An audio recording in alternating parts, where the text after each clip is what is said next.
중국의 한 예능 프로. 밝고 활기찬 분위기의 세트장과 다르게 초대 손님은 눈물을 훔치는 모습을 보이는데요. 최근 그녀가 자신의 속마음을 밝히는 방송에서 터뜨린 내용은 중국을 넘어 전 세계 네티즌을 깜짝 놀라게 하기에 충분했습니다. 이 소식을 접한 전 세계 언론들은 중국 사회의 이중적인 모습에 경악을 금치 못했는데요. 이제는 중국인이라는 게 부끄럽다는 그녀. 과연 그녀에게 무슨 일이 일어난 것일까요? 오늘은 이 소식 전해드리겠습니다. 오늘 이야기의 주인공은 중국의 대표 인기 여배우인 구리나자입니다. 그녀는 빼어난 외모로 16세부터 모델 활동을 시작하면서 연예계에 발을 디뎠는데요. 2011년에는 예술 분야에서 중국 최고 명문으로 손꼽히는 북경전형학원에 진학하면서 그녀의 본격적인 연기 공부가 시작되었습니다. 그리고 그녀는 아름다운 외모만큼이나 연기도 잘하는 배우로 정평이 나 있죠. 중국에서는 삼국지의 초선 역할을 맡은 여배우가 당대 히로인으로 인정받는 경향이 있습니다. 그런데 그녀는 2016년 영화 무신조자룡에서 초선 역할을, 그리고 2021년에는 드라마 진상국무상에서 또 한 번의 초선 역할을 차지하면서 이 시대의 대세 배우로 확실히 도장을 찍었는데요. 이쯤 되면 그녀의 매력을 짐작할 수 있으시겠죠? 그런데 그런 그녀가 한 예능 프로그램에서 이제는 대륙에서 활동을 이어가기가 너무 지친다라며 의미심장한 말을 했는데요. 이어서 눈물까지 흘리는 그녀. 방송은 서둘러 편집으로 그 장면을 단출하게 편집했지만 후에 남긴 인터뷰에서 중국의 추악한 실상이 드러났습니다. 사실 그녀의 출생에는 한 가지 특별한 점이 있는데요. 그것은 바로 그녀가 소수민족, 그것도 중국의 대표 소수민족인 위구르인이라는 점이었습니다. 그런데 최근 중국의 기류가 심상치 않습니다. 중국은 현재 소수민족이 활동하기에는 너무나도 어려운 사회 환경으로 바뀌고 있는데요. 이틀 전 열린 중국 당대회에서 시진핑은 3년임이 확실해졌습니다. 이제는 종신집권이나 다름없게 중국 정치 구조가 바뀐 것인데요. 이런 무리한 정치 생명 연장은 대내적으로 또 대외적으로 큰 반발을 불러일으켰습니다. 이렇기 때문에 지금 중국은 정치적으로 불안하고 경제적으론 침체되었으며 외교적으론 국제사회의 분쟁의 씨앗을 낳고 있는데요. 그래서 이를 극복하기 위해 여러 무리수를 두고 있는 시진핑.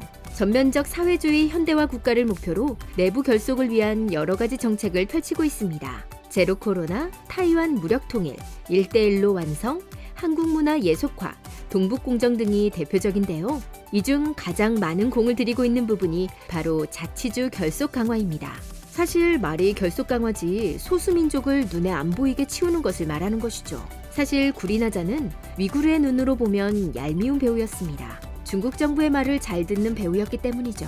그녀는 부모님이 지어주신 꽃같은 미모란 뜻의 위구르 이름보다 중국식 구리나자란 이름을 공식적으로 사용했고 중국 교육체계에서 성실하게 공부했으며 중국 체제에 대해 순응하는 모습을 보였던 것이 사실입니다. 그랬던 그녀에게도 위구르족 출신이란 족쇄는 너무 가혹했는데요. 그녀는 주변 동료들에게도 위구르 출신이라고 손가락질을 받아야 했습니다. 이에 더해 그녀의 남자친구였던 중국 배우 장한.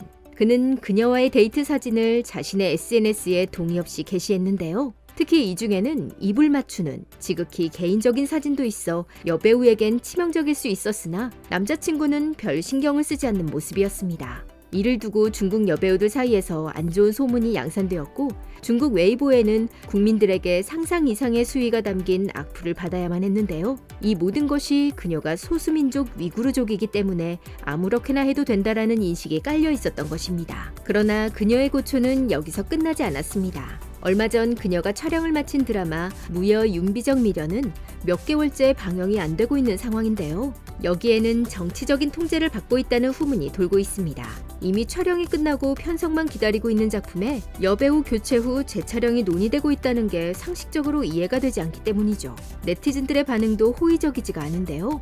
다 된 작품을 여주인공 때문에 못 보고 있다. 모든 것이 그녀의 책임이다. 재촬영은 하지 않는다고 결정이 났다던데 그녀가 얼른 사과하고 드라마가 방영됐으면 좋겠다 등 그녀의 잘못이 아닌데도 그녀의 탓으로 돌리고 있는 모습입니다. 이러다 보니 그녀도 자신의 SNS를 통해 억울한 마음과 도망치고 싶은 심정을 고백했는데요. 그녀는 또 악플이 달릴 것이 무서워 댓글을 달 수 없도록 조치해놓은 상태입니다. 그녀의 상황을 보니 안타까운 마음이 드는 게 사실입니다. 사실 우리도 중국의 무리한 정책으로 우리나라의 한복 빼앗기, 고구려 역사 삭제 등 여러 가지 피해를 보고 있기 때문이죠. 어떠한 상황에서도 인종 때문에 차별받는 일은 없어야 하지 않을까요? 그리고 그녀는 힘든 시기에 손을 잡아준 한국 화장품 회사 이야기를 하면서 이제 한국에서 활동을 하고 싶다는 이야기도 하고 있습니다. 그녀가 모든 시련을 이겨내고 꿋꿋하게 서길 기원하면서 오늘 소식은 여기서 마치겠습니다. 감사합니다.